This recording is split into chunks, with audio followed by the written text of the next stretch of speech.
Assalamualaikum warahmatullahi wabarakatuh. Kembali lagi di channel YouTube Rozi Briandi. Baiklah, pada kesempatan kali ini kita akan membahas mengenai soal PPD dan pembahasan. Nah, untuk topik kali ini kita akan membahas soal seputaran public health. Semoga video kali ini bisa bermanfaat dan memudahkan teman-teman sekalian dalam menjawab soal PPD nanti tentunya. Nah, langsung saja kita masuk ke soal yang pertama. Untuk soal yang pertama, Tuan Andi, 37 tahun, datang ke rumah sakit dengan keluhan nyeri perut. Pasien diantar oleh istri dan keluarganya. Pasien didiagnosa dengan apendisitis dan akan dilakukan appendektomi. Yang berhak untuk menandatangani persetujuan operasi adalah A. Pasien, B. Istri pasien, C. Ibu pasien, D. Ayah pasien, E. Saudara kandung pasien. Nah, jadi di sini ada pasien usia 37 tahun, dia akan dilakukan appendektomi. Kemudian pasien diantar oleh istri dan keluarganya. Nah, jadi yang ditanya di sini orang yang berhak untuk memberikan konsen. Jadi pembahasan kita tentang hak konsen. Nah, apa aja syarat untuk menjadi orang yang bisa menandatangani persetujuan medis atau orang mempunyai hak konsen? Yang pertama, orang yang berusia lebih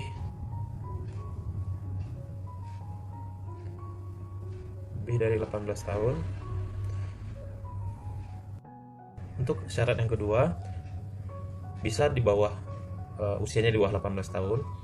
Usia di bawah 18 tahun, tapi pasien tersebut sudah menikah, baru bisa menjadi hak konsen atau orang mempunyai hak konsen.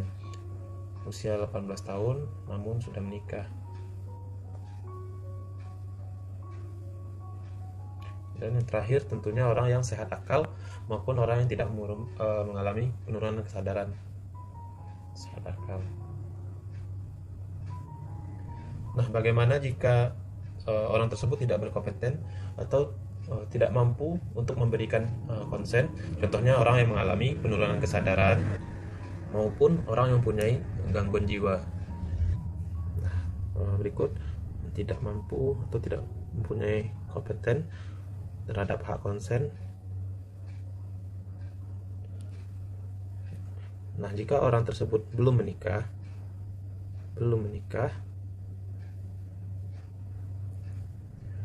dia bisa diwakili oleh orang tua. Kalau tidak ada orang tua, bisa diwakili oleh saudara kandung, misalnya adik atau kakak yang telah memenuhi syarat menjadi hak konsen, saudara kandung. Nah, kalau tidak ada juga saudara kandung, siapa yang bisa memberikan konsen apabila pasien tidak berkompeten untuk memberikan hak konsen?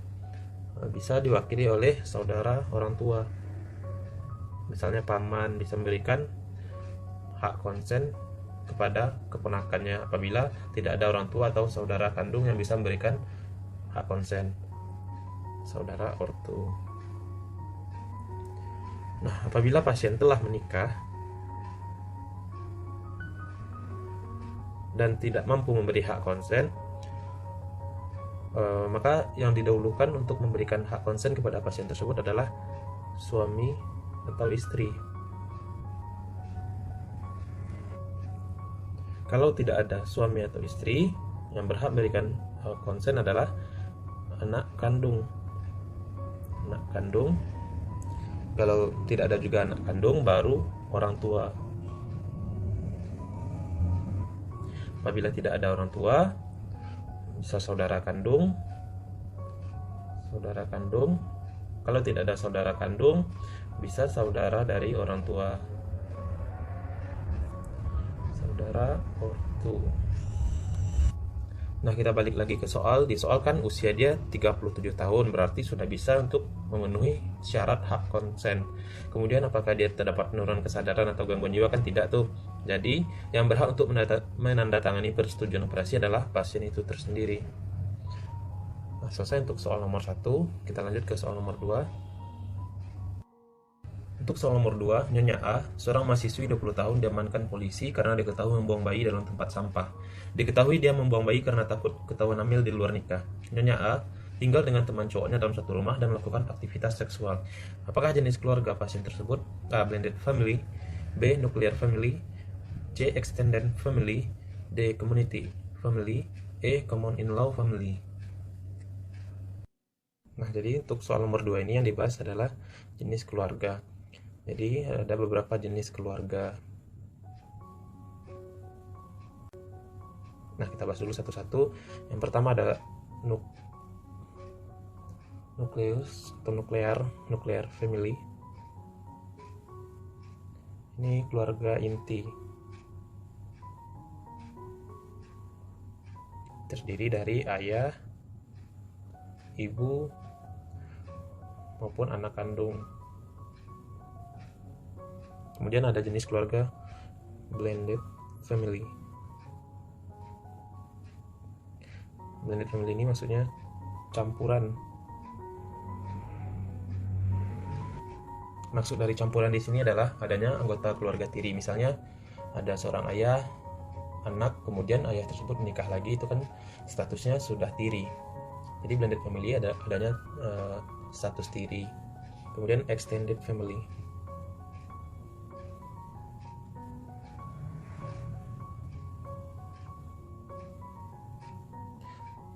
Dari extended family ini adalah keluarga besar atau lebih dari satu keluarga inti.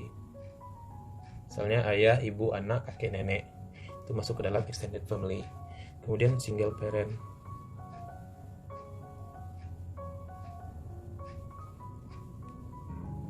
Single parent ini tidak mempunyai ayah atau ibu.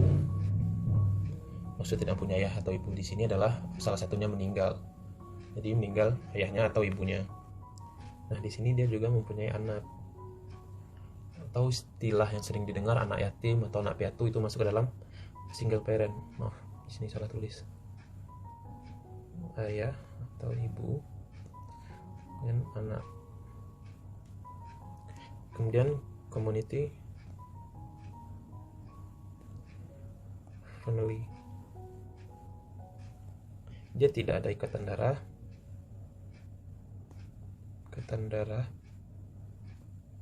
dan tidak melakukan hubungan seksual. Kemudian ada namanya common in law family. Dia tidak mempunyai ikatan darah, tidak adanya status pernikahan, dan melakukan hubungan seksual, atau bisa dikenal dengan istilah kumpul kebo. Nah, kita balik lagi ke soal. Jadi di soal kan statusnya ada mahasiswi yang ditangkap karena membuang bayi. Nah, dia tinggal dengan teman cowoknya dalam satu rumah tanpa adanya pernikahan dan melakukan aktivitas seksual. Jadi jenis keluarga pasien tersebut adalah common in law family atau kumpul kebo. Jadi lanjut kita soal nomor 3. Nah, untuk soal nomor 3, seorang dokter bertugas di IGD yang pada saat itu banyak pasien kecelakaan lalu lintas. Dokter tersebut melakukan hekting ke beberapa pasien. Namun setelah pasien ke-10, dokter tidak melakukan anestesi lokal terlebih dahulu dan langsung melakukan hekting. Tindakan yang dilakukan dokter tersebut adalah A. Malfeasance, B. Misfeasance, C. Nonfeasance, D. Near miss, E. Misconduct. Nah, untuk soal nomor 3 ini dia ingin membahas tentang kelalaian yang dilakukan oleh dokter saat melakukan hekting beberapa pasien.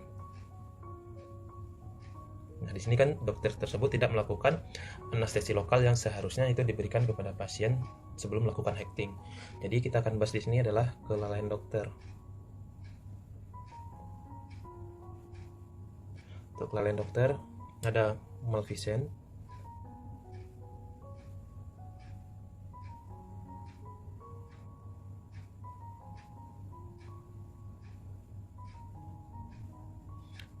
itu melakukan tindakan tanpa indikasi.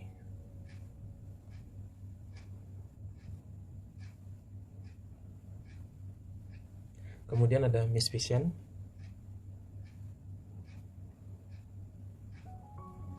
melakukan tindakan sesuai indikasi,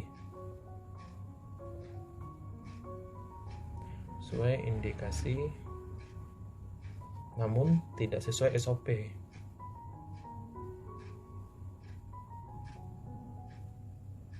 Kemudian ada namanya nonfeasance.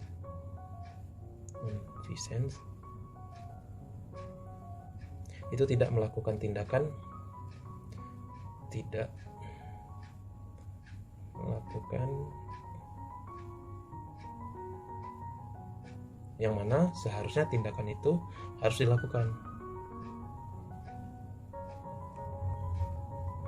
Seharusnya dilakukan.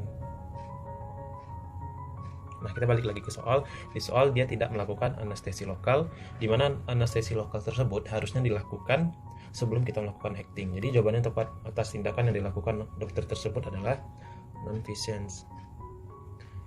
Nah, kita lanjut ke soal nomor 4. Untuk soal nomor 4, kasus COVID-19 kini semakin meningkat. Virus yang diduga berasal dari Cina ini sekarang telah banyak menyerang masyarakat dunia, tak terkecuali Indonesia. Angka kejadian COVID-19 di Indonesia bahkan sudah mencapai jutaan kasus. Apakah pola kejadian penyakit yang sesuai dengan kasus tersebut?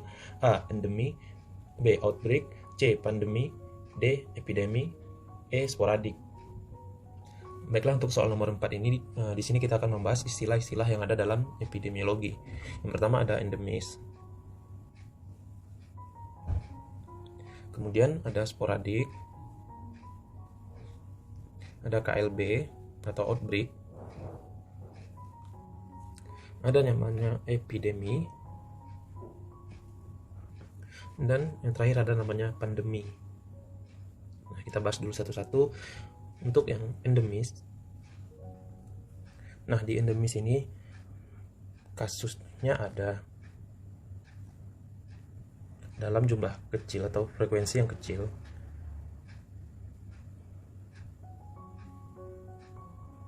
Contoh, malaria di Papua. Nah, kan udah terkenal tuh Papua endemis malaria. Jadi untuk endemis ini kasusnya ada, kemudian menetap, dan frekuensinya kecil. Kemudian untuk sporadik ini frekuensi kasusnya berubah-ubah.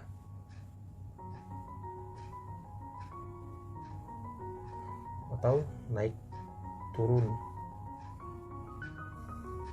Jadi untuk sporadik ini kadang kasusnya tinggi, kadang rendah, kadang bisa juga kasusnya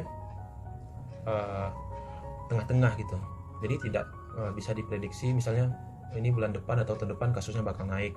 Jadi ini susah untuk diprediksi yang sporadik, karena kasusnya tak menentu atau naik turun. Nah, untuk KLB atau outbreak ini berupa kasus yang tidak pernah ada, tiba-tiba ada. Misalnya di provinsi A dijumpai kasus difteri, sebelumnya kasus tersebut tidak pernah ada. Nah, inilah yang dimaksud dengan KLB, kasus tidak ada tiba-tiba ada, atau kasusnya ada kemudian naik dengan pesat atau meningkat drastis. Nah, untuk epidemi kasus meliputi satu wilayah provinsi.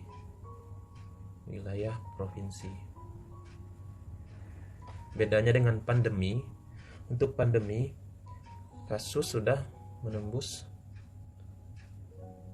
batas negara. Nah, contohnya seperti COVID-19 atau coronavirus ini. Dia awalnya berasal dari Cina, sekarang sudah merambah ke seluruh dunia, bahkan ke Indonesia. Jadi jawaban yang tepat untuk soal nomor 4, pola kejadian penyakit yang sesuai dengan kasus COVID-19 adalah pandemi, di mana kasusnya sudah menembus batas negara. Jadi kita lanjut ke soal nomor 5. Untuk soal nomor 5, dokter memberitahukan kepada pasien tentang diagnosa kanker payudara yang pasien derita dan rencanakan tindakan selanjutnya. Saat pasien kembali ke rumahnya, suami pasien bertanya mengenai hasil pemeriksaan dan pasien menceritakan semuanya, termasuk rencana rutin untuk terapi sesuai anjuran dokter. Teori kepribadian apa yang sedang dilakukan pasien? A. Denial, untuk menyangkal. Kemudian anger, untuk marah. Kemudian ada bargaining, untuk tawar-menawar. Depresi atau meratapi. Kemudian E untuk accept, menerima. Nah, jadi ini semua merupakan teori Cobble cross. Nah, kita balik lagi ke soal. Di soal pasien menceritakan semuanya, termasuk rencananya rutin untuk terapi sesuai anjuran dokter. Nah, di sini pasien bisa menerima kenyataan bahwa dia mengalami kanker payudara dan akan mengikuti terapi sesuai anjuran dokter. Jadi teori kepribadian yang cocok untuk pasien adalah dia bisa menerima semua kenyataan adalah accept. Nah, jadi sekian dulu untuk video pembahasan soal kali ini. Semoga video ini bisa bermanfaat, dan jangan lupa subscribe video ini untuk menunjukkan kepedulian teman-teman sekalian terhadap channel ini. Terima kasih.